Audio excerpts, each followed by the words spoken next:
Selain pemirsa, Kejaksaan Agung menjadwalkan pemeriksaan terhadap ex-pejabat MA Zarofrikar dan 3 hakim Pengadilan Negeri Surabaya yang menjadi tersangka kasus suap vonis bebas Ronald Tanur.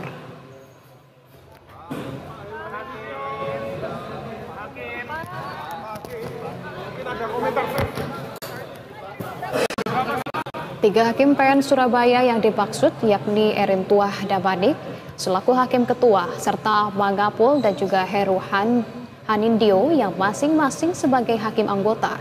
Selain diperiksa, lokasi penahanan ketiga tersangka itu juga akan dipindah dari Surabaya ke rumah tahanan di Jakarta. Selain ketiga hakim tersangka, Kejagung juga turut periksa ex-pejabat MA Zarofrikar pada hari ini.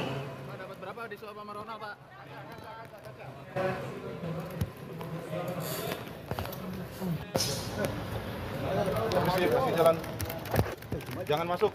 Kasih jalan, jangan masuk. Kasih jalan, jangan masuk. Pak Hakim. Mungkin ada komentar sedikit, Pak. Dapat berapa? Dan untuk mengetahui perkembangan terkini, kita sudah terhubung dengan jurnalis BTV, sudah ada Juan Ardia dan juga juru kamera Hilman Prayitno. Selamat sore, Juan.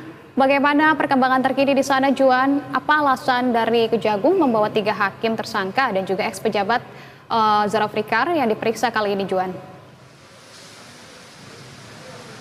Ya, selamat sore Anissa dan juga pemirsa. Perkembangan terkini dari Kejaksaan Agung terkait dengan kasus suap dalam vonis bebas terdakwa Gregorius Ronald Tanur. Kejaksaan Agung telah memanggil dan juga memeriksa ketiga hakim Pengadilan Negeri Surabaya yang menjadi tersangka dalam kasus suap ini, yakni ada Erin Tuah Damanik, kemudian ada Mangapul dan Heru Hanindio. Dan ketiganya ini telah tiba sejak siang tadi untuk menjalani pemeriksaan secara maraton oleh pihak Kejaksaan Agung. Sementara itu, Kejaksaan Agung juga telah memanggil mantan pensiunan Mahkamah Agung bernama Zarofrikar yang diduga juga terlibat dalam kasus suap ini. Dan perkembangan terkini tadi, salah satu dari tersangka yakni bernama Heru Hanindio ini telah dibawa oleh pihak Kejaksaan Agung menuju tahanan sementara. Sehingga di dalam gedung Kejaksaan Agung ini masih tersisa 3 orang lagi, yakni ada Mangapul, Erin Tuah Damanik dan juga Zarofrikar. Dan jika Anda bertanya alasan dari Kejaksaan Agung ini memanggil dan memeriksa mereka, mereka ini diduga telah bersekongkol dalam menerima dugaan kasus suap untuk membebaskan terdakwa Ronald Tanur atas kasus penganiayaan yang berujung kematian terhadap korban bernama Dini Sera Afrianto. Anissa.